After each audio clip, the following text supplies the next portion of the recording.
Kapal motor Fajar Baru 8 rute Waisai Raja Ampat tujuan Sorong hangus terbakar usai bongkar muat sejumlah anak buah kapal dan penumpang berhasil menyelamatkan diri.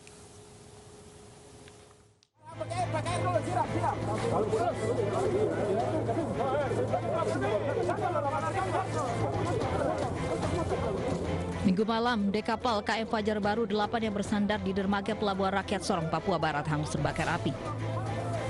Diduga api berasal dari dek 2 belakang kapal. Sejumlah ABK kapal sempat berhamburan dan melompat ke laut untuk menyelamatkan diri. Kita begitu kita kebakaran kita ambil pemadam terus nggak sempat, terus apinya sudah besar, asapnya sudah besar, tapi kita nggak bisa masuk. Kobaran api dapat dijinakan setelah 4 jam upaya pemadaman. Tidak ada korban jiwa, namun diperkirakan kerugian mencapai ratusan juta rupiah. Dari kota Sorong, Papua Barat, Chandri Andrew, iNews melaporkan. Tawuran antar remaja kembali pecah di kawasan perbatasan Medan Labuan dan Medan Belawan, Kota Medan, Sumatera Utara. Sebuah kios penjual pulsa yang berada di kawasan tersebut pun dirusak dan dijarah pelaku tawuran.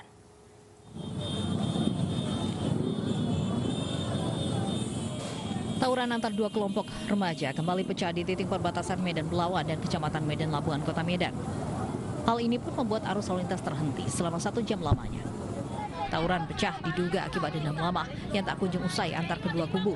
Aksi lempar batu dan botol kaca mewarnai tawuran. Bahkan sejumlah remaja saling serang menggunakan samurai. Menurut warga sekitar, tawuran terjadi secara tiba-tiba. Diduga remaja dari kawasan Jalan Yong Panah Hijau mendatangi remaja di lorong Al-Falah. Mereka kemudian melempar batu dan merusak sebuah kios penjual pulsa milik salah seorang warga.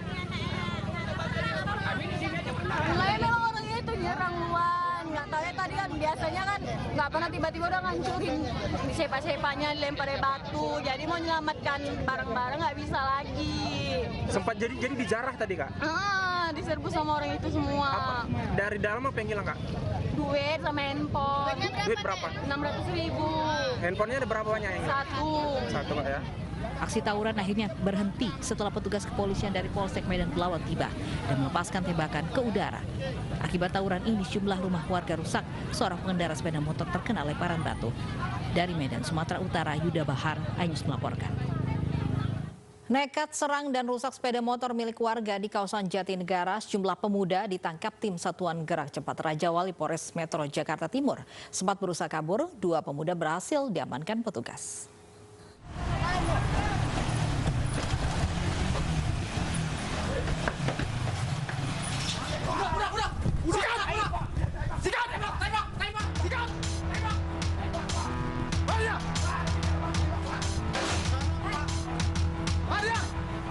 Sekelompok remaja ini kabur melihat kedatangan petugas.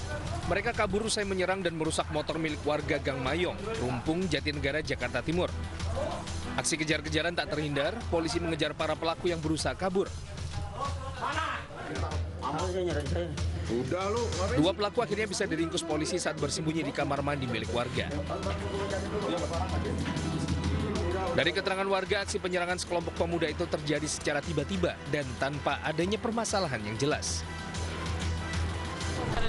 Jadi di awal kan nyerang warga sebelah sana, cuman beberapa motor warga dihancurin dari pihak warga sebelah. Saya nggak terima sih bang. Kayak sih infonya sih daerah-daerah orang Gembrong ya dah. Gabungan dia. Jadi dia hancurin ya betul, merusak rumah warga sebagian. Motor sih yang lebih hancur. Permasalahannya nggak tahu bang. Permasalahannya kurang tahu makanya. Guna kepentingan pemeriksaan, 2 remaja langsung diamankan ke Mapolsek Jatinegara, Jakarta Timur. Dari Jakarta, Rio Manik, iNews melaporkan. Video sekelompok pemuda membawa senjata tajam dan memblokade lampu merah Ciceri di kota Serang, Banten viral di media sosial. Pihak Polda Banten pun langsung menyelidiki aksi ini. Tengok kanan, tengok kiri, lagi, tidur. Video sekelompok pemuda membawa senjata tajam dan memblokade lampu merah Ciceri di kota Serang, Banten viral di media sosial. Dari video itu puluhan anak muda menggunakan motor dan berteriak sambil melambaikan sejumlah senjata tajam, diiringi suara bising dari knalpot terdengar keras.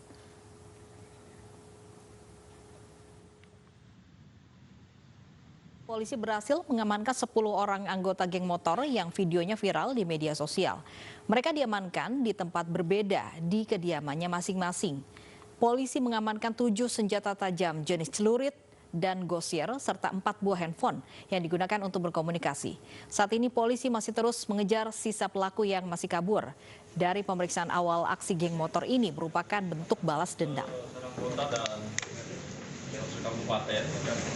Berdasarkan keterangan sementara yang diperoleh oleh penyidik bahwa modus operandinya adalah rencananya aksi balas dendam, yang mana sekitar 2 bulan yang lalu, ya, menurut keterangan beberapa yang sudah kita amankan ini, bahwa mereka melakukan aksi balas dendam karena ada dari kelompoknya, yaitu kelompok Kemang, ya, yang akan dianiaya atau dibacok. Teka-teki jasad pria yang ditemukan dalam karung di Goa, Sulawesi Selatan mulai terkuak. Polisi menemukan bekas tusukan benda tajam di tubuh korban.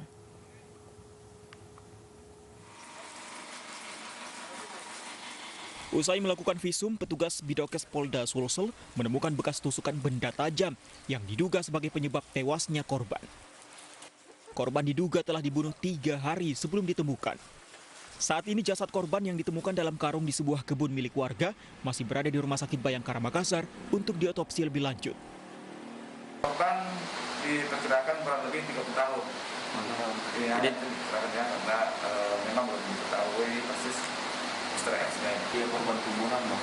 Ya, Korban pembunuhan, dia juga ada korban pembunuhan sementara. ya kalau dilihat ini karena memang korban ada luka bacok, ada luka tusuk, berarti ini diperkirakan korban pembunuhan.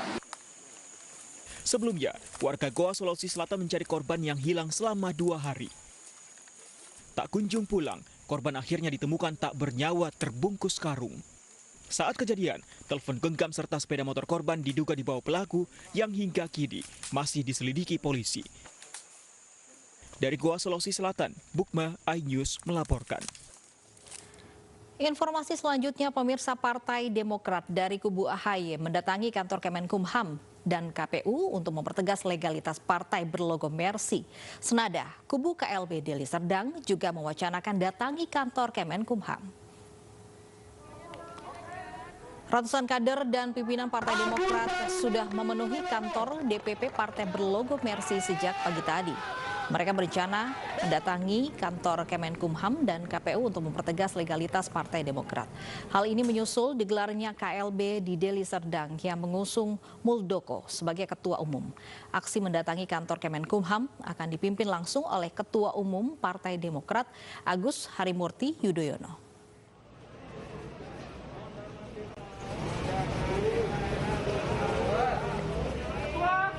ADART yang sah, yang berlaku dan telah disahkan juga oleh negara, oleh pemerintah, oleh Kemenkumham pada Mei 2020 yang lalu, termasuk surat keputusan SK tentang status ketua DPD, 34 ketua DPD se-Indonesia dan 500 ketua DPD se-Indonesia.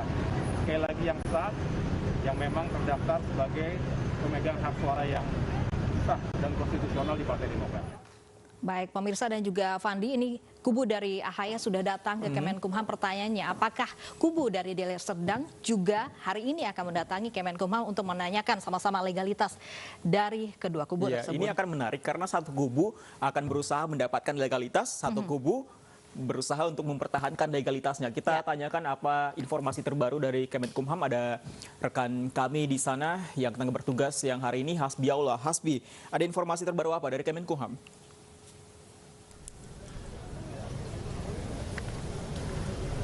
Ya baik Fandi dan juga Lofi, sejauh ini tadi pada pukul 10.30 waktu Indonesia bagian Barat baru satu kubu yang datang, yaitu adalah kubu Agus Harimurti Yudhoyono yang datang kemudian membawa hampir 34 DPD mendampinginya, lalu juga bersama Sekjen Demokrat datang ke sini membawa 2 berkas. Dan 2 berkas ini yang disebut oleh AHY adalah bukti ADART yang sah dan juga secara konstitusional resmi dan diakui negara. Maka dari itu mereka akan mempertahankan keabsahan mereka sebagaimana yang disebutkan dalam ADART bahwa Agus Harimurti Yudhoyono adalah Ketua Umum Demokrat yang asli dan bukan yang abal-abal. Itulah setidaknya yang disebutkan oleh AHY tadi. Kemudian mereka masuk ke gedung Direktorat Jenderal Administrasi Hukum Negara yang nantinya mereka akan disambut oleh dirjennya, yaitu Dirjen Cahyo R.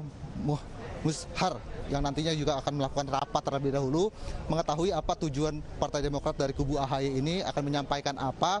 Dan tadi yang saya sebutkan bahwa mereka akan menyampaikan bukti-bukti yang diberikan. Ada 2 box di situ yang berisikan dokumen-dokumen ADART maupun juga hasil dari KLB yang mereka terakhir lakukan adalah Kongres kelima di tanggal 15 Maret 2020 kemarin, itu artinya tahun lalu. Sedangkan dari kubu Muldoko kami belum mendapatkan informasi apapun mengenai apakah mereka akan datang atau tidak. Sejauh ini belum tampak dari kubu Muldoko yang memang telah dinyatakan menang dari KLB di Delhi, Sumatera Utara. Dan kami juga masih menunggu nanti keluar apakah masih akan dilakukan orasi lagi terlebih dahulu oleh AHY atau tidak, dan masih dalam proses sejauh ini. Pandi dan juga Lofi. Baik, kita harapkan ini Kemenkumham selaku pemerintah juga bersikap netral antara kedua kubu ini. Terima kasih Hasbiaullah melaporkan langsung dari Kemenkumham.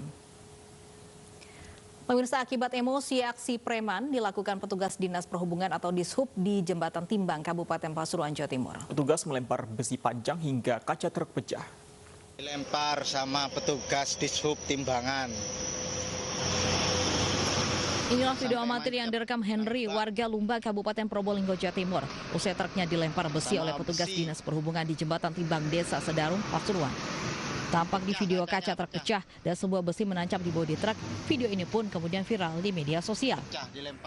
Menurut salah satu petugas Jembatan Timbang, kejadian berawal saat Henry menyopiri truk yang melaju dari Pasuruan menuju Probolinggo. Saat mendekati Jembatan Timbang, 4 petugas Dishub menyuruh truk untuk masuk ke area Jembatan Timbang yang melakukan timbang muatan. Namun sang sopir truk justru tidak mau berhenti dan nyaris menabrak petugas. Salah satu petugas kemudian mengambil tiang besi bendera dan melempar ke arah truk hingga menyebabkan kaca truk pecah dan besi menancap di bodi kendaraan. Info dari anggota kami, kendaraan tersebut sudah di lajur 1 atau lajur paling kiri. Ada teman-teman yang mengarahkan, memelankan segala macam. Kemudian memang kendaraan ini sempat sen kiri. Artinya kan sudah mau masuk. Ternyata apa? Si driver, sopir kendaraan ini ternyata malah ngejos. Ngejos, kemudian mempercepat laju kendaraannya, seolah-olah mau nabrak rekan kami yang ada di depannya.